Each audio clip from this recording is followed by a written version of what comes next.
CBI और ED पर सवाल उठ रहे हैं कि ये दोनों एजेंसियां केंद्र सरकार के अधीन काम करती हैं और मोदी सरकार के दूसरे कार्यकाल में जरूरत से ज्यादा सक्रिय दिखाई दे रही हैं। लेकिन सक्रियता विपक्षी दलों के खिलाफ ही दिखाई देती है, जिसके कारण 14 विपक्षी दलों ने सुप्रीम कोर्ट में याचिका लगाई थी, लेकिन कोर्ट ने इस याचिका को खारिज कर दिया था। सीबीआई को लेकर विपक्षी दलों में इतना गुस्सा है कि 9 राज्यों ने सीबीआई जाँच को लेकर जो सहमति दी थी उसे वापस ले लिया है और इसे संयोग ही कहा जाएगा कि सभी जगह सरकार विपक्ष की है। पीएम मोदी ने सीबीआई की पीठ ठोकी तो विपक्ष ने सवाल उठा दिए, इसे बीजेपी की एजेंसी करार दिया। कांग्रेस अध्यक्ष मल्लिकार्जुन खड़गे ने कहा कि बीजेपी नेता राजस्थान के संजीवनी घोटाले, मध्य प्रदेश में पोषण आहार योजना और छत्तीसगढ़ के NAN घोटाले में शामिल है, लेकिन कुछ नहीं हो रहा।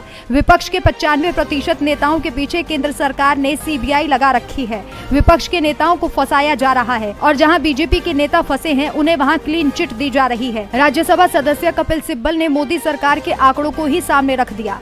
प्रधानमंत्री ने सीबीआई से कहा, भ्रष्टाचारियों को ना बख्शें। मार्च 2016 में जितेंद्र सिंह ने संसद को बताया 2013 में 1136 व्यक्तियों को भ्रष्टाचार के लिए दोषी ठहराया गया, 2014 में 993, 2015 में 878, 2016 में 71 व्यक्ति। यूपीए के कार्यकाल में भ्रष्टाचारियों को अधिक सजा मिली थी। इंसान झूठ बोल सकता है लेकिन आंकड़े नहीं झूठ बोल सकते। भ्रष्टाचारियों को कौन बचा रहा है? सिब्बल ने कहा कि यूपीए शासन के दौरान सजा दर अधिक थी, अब कम, क्योंकि सरकार विपक्ष के खिलाफ फर्जी मुकदमे दर्ज कर रही है। आरजेडी सांसद मनोज झा ने कहा कि केंद्रीय जांच एजेंसियां बीजेपी की स्क्रिप्ट पर काम कर रही हैं। जब भाजपा सत्ता में नहीं होगी तो उसके नेताओं के साथ ऐसा ही व्यवहार होगा।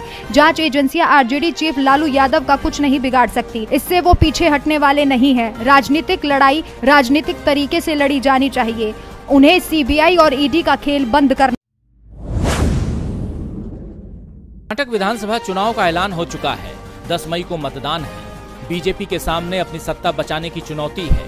चुनाव से पहले जो भी सर्वे आ रहे हैं वो बीजेपी की परेशानी बढ़ा रहे हैं। इसीलिए पीएम नरेंद्र मोदी ने खुद कर्नाटक में पार्टी की कमान संभाल रखी है।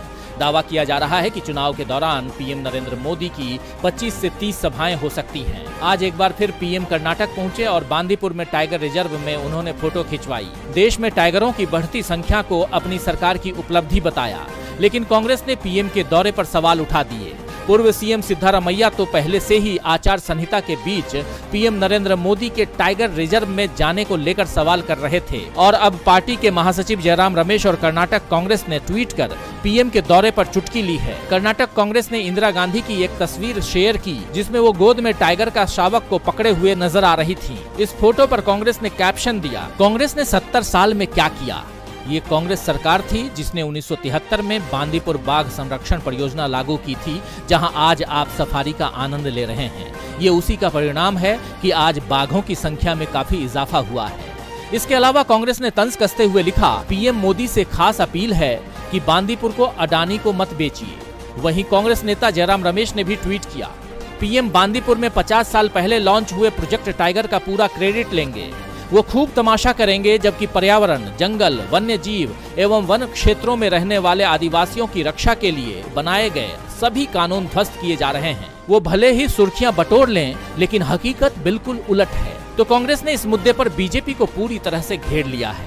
ऐसे में देखना होगा कि बीजेपी इसका क्या जवाब।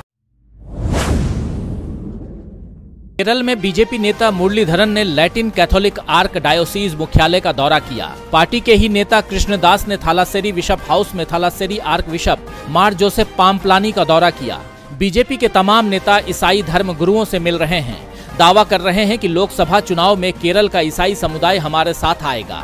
ईसाइयों को अपने पाले में लाने की कोशिश बीजेपी कर रही है, लेकिन अगर राहुल गांधी किसी कार्यक्रम में चले जाएं, तो बीजेपी उनकी घेराबंदी में जुट जाती है।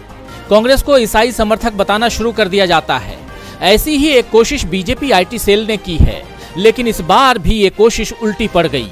बीजेपी के आईटी सेल के प्रमुख अमित मालवीय ने ट्विटर पर राहुल गांधी की एक तस्वीर शेयर की है।